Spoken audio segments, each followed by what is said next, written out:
வளமுடன். நம்மளோட ஒரு நண்பர் கேட்டிருந்தாரு, தொட்டி செடியை பற்றி என்ன தாங்க சொல்ல வர்றீங்க அப்படின்னு சொல்லி. அதற்கான பதில் தாங்க. பாருங்கள், தொட்டி செடி வேர்கள் நிறைஞ்சு போய் அந்த தொட்டியே ஃபில் ஆகிடுச்சு.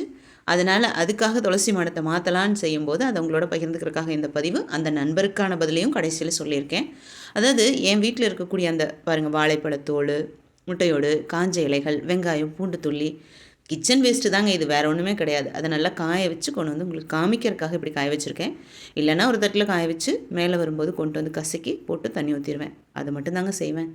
சாம்பல் கிடைக்கலன்னா கூட நான் இலைதலைகளை கூட சாம்பலாக்குவேன். இதுக்காகவே எரித்து இலைதலைகளை சாம்பலாக்குவேன். ஏன்னா இங்கே பாருங்கள், என்னோடய துளசி மாடத்தில் இந்த மாதிரி ஒரு அமைப்பு உருவாக்கியிருக்கேன். கீழே மாதிரியே ஒரு லேயர் எல்லாம் போட்டுட்டு இந்த மாதிரி ஒரு எக்ஸ்ட்ரா வாட்டர் கேன் என்ன பண்ணியிருக்கேன், அதுக்குள்ளே சொருவியிருக்கேன். இதில் பாருங்கள், இப்போ ஃபஸ்ட் லேயர் நான் என்ன பண்ண போகிறேன், சாம்பலை போட போகிறேன். ஏன் அப்படின்னா இதில் எறும்பு தொல்லை அதிகமாக இருக்குங்க. மேலே பார்த்தீங்கன்னா எறும்புகள் அதிகமாக வந்து இந்த டியூப் வழியாக, இங்கே தண்ணி வெளியில் போகிறக்காக அவுட்டிங் வச்சுருக்கேன் இல்லைங்களா, அந்த டியூப் வழியாக எறும்பு வந்து அந்த துளசி செடியோட வேர்களை அரிச்சிருது. அதனால் என்ன பண்ணுறேன், நான் கற்றுக்கிட்டது, எனக்கு இந்த செடி கற்றுக் கொடுத்தது, இந்த ஃபஸ்ட்லேயே இருந்த சாம்பலை போடும்போது அந்த எறும்பு தொல்லையிலேருந்து விடுபட முடியுது. இந்த மண்ணுக்குள்ளே எறும்பு வர்றதில்லை அப்படிங்கிற விஷயந்தான். நமக்கு எப்போவுமே வந்து இயற்கை தாங்க கற்றுக் கொடுக்குது. அதை ஒருத்தருக்கு ஒருத்தர் பரிமாறிக்கிறதுக்காக தாங்க நான் இந்த மாதிரி வீடியோ போடுறோம். தெரிஞ்சுக்கிறது, நானே ஒரு விஷயத்தை தெரிஞ்சுக்கணும் அப்படின்னா இப்போ கூகுளில், யூடியூப்பில் தான் சர்ச் பண்ணுறோம். அதுக்காக தான் என்னோடய அனுபவத்தை அந்த வீடியோவில் நான் பகிர்ந்துட்டுருப்பேன்.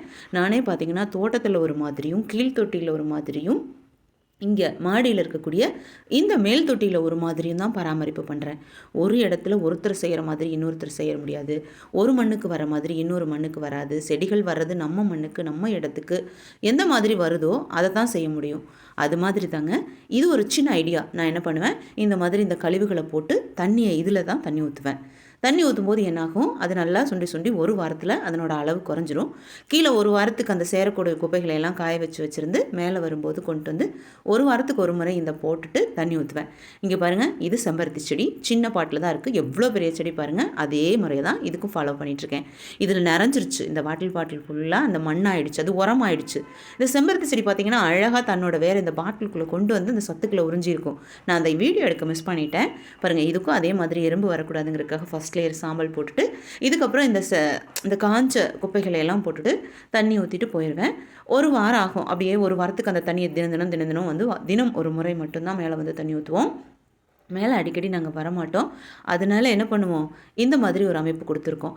எல்லா இடத்துக்கும் ஒரே மாதிரி பராமரிப்பு தேவைப்படாது அப்படிங்கிற விஷயமும், செயற்கை உரங்களை கொடுத்து மட்டும்தான் தொட்டி செடிகளை வளர்க்க முடியும் அப்படிங்கிறதையும் முறியடிக்கணும் அப்படிங்கிறதுக்காக தான் நான் அந்த வீடியோவில் சொல்லியிருப்பேன். நான் பயன்படுத்துகிறது எல்லாமே முழுக்க முழுக்க முழுக்க இயற்கையான விஷயந்தாங்க.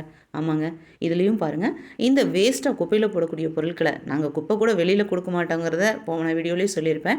ஆனால் அந்த குப்பையில் கூட போடாமல் இந்த மாதிரி ஒரு வேஸ்ட் வாட்டர் பாட்டிலை வச்சு அதில் போட்டு தண்ணி ஊற்றும் போது அதுவே உடனேயே செடிக்கான உரமாக மாறுது.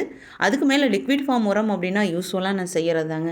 அரிசி களைஞ்ச தண்ணியை என்ன பண்ணுவேன், கொண்டு வந்து தண்ணியோடு கலந்து ஊற்றுவேன். புளிக்க வச்சு தண்ணியோடு கலந்து ஊற்றுவேன். இந்த துளசி செடியை அழகாக பாருங்கள், அதில் தண்ணி ஊற்றினோடனே அளவு குறைய ஆரம்பிச்சிடும். 1 வீக் வரைக்கும் இப்படியே ஊற்றுவேன். துளசி செடி அழகாக என்ன பண்ணியாச்சு, ப்ளேஸ் பண்ணியாச்சு. அது ரொம்ப வேர்கள் அடர்ந்து முத்தி போயிருந்ததுனால என்ன பண்ணிவிட்டு அதை எடுத்துகிட்டு இப்போ திரும்ப புதுசாக ஒரு துளசி மாடத்தை வச்சுருக்கேன். இந்த பாட்டில் இதே மாதிரி தான் காஞ்ச இலைதழைகளை கொண்டு வந்து போட்டு தண்ணி ஊற்றிட்டே இருப்போம். ஒரு வாரம் ஆகும்போது அது கீழே போயிடும். அதனோட அளவு குறைஞ்சதுக்கப்புறம் திரும்ப அந்த காய வச்ச சத்தைகளை கொண்டு வந்து போட்டு திரும்ப தண்ணி ஊற்றுறது. இது தாங்க இந்த மேலே இருக்கக்கூடிய தொட்டி செடிகளுக்கு நான் கொடுக்குற பராமரிப்பு. இந்த செம்பருத்தி செடி பார்த்திங்கன்னா ஒவ்வொரு சமயத்தில் கிட்டத்தட்ட 10 பூ வரைக்கும் பூத்துருக்கும். மேலே வந்து பார்த்தா அவ்வளோ அழகாக செடி ஃபுல்லாக பூவாகவே இருக்கும். இதனோட வயசு பார்த்திங்கன்னா கிட்டத்தட்ட 2 வருஷம் இருக்கும். போன்சாய் மாதிரி இதனோட வேர்களையும் கிளைகளையும் எல்லாத்தையுமே ஒரே முறையில் கட் பண்ணிவிட்டு திரும்ப வைப்பேன்.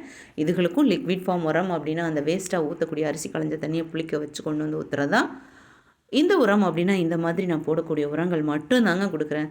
பெருசாக நான் எந்த உரமுமே கொடுக்கறதில்ல அப்படிங்கிறதையும், நம்மளோட அன்பையும் பராமரிப்பையும் கொடுத்தாவே இது உயிருள்ள ஜீவன்கள் தான் நல்லபடியாக வளர்க்க முடியும்.